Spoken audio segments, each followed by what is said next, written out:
The fifth facet of conflict jujitsu is seek accountability. Great organizations define themselves by their core values. Values that are more than just lofty but ignored words. Great organizations have standards of excellence and best practices that support the core values. And importantly, great organizations have individuals with the gumption to hold themselves and others accountable. Strong personal relationships are characterized by desire to serve others, coupled with a healthy respect for personal boundaries.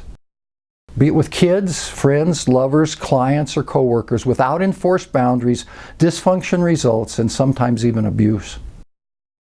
In life, often in life, the other person lets you down, makes mistakes, breaks his or her word, behaves poorly, violates company values, violates your trust, violates boundaries, and sometimes does so repetitively. What then?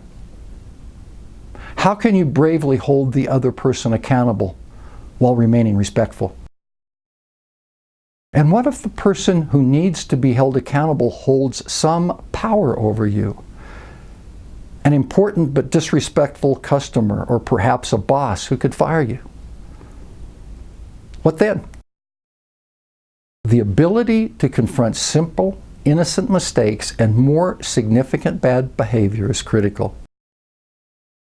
Without accountability, without consequences, boundaries get violated, bad behavior continues unchecked, and relationships and organizations wither. Holding others accountable is one of the most important skills to master. And honestly, for most of us, it's one of the most difficult. Perhaps you fear the other's reaction and so avoid holding the other accountable. Or on the flip side, you may be a master of brutal honesty.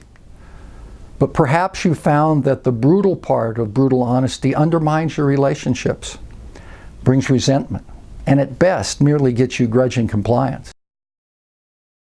One other thing. Each of us will take our turn making mistakes. We need to have composure, courage, self-compassion, and an open mind when it's our turn to be held accountable. This is particularly challenging if the other is not skillful in delivery, and even more challenging if we feel wrongly accused. These are moments in which we must quiet our minds and choose effective responses. Yours to gain through conflict jujitsu are important attitudes and skills that will empower you to courageously and respectfully hold others and yourself accountable.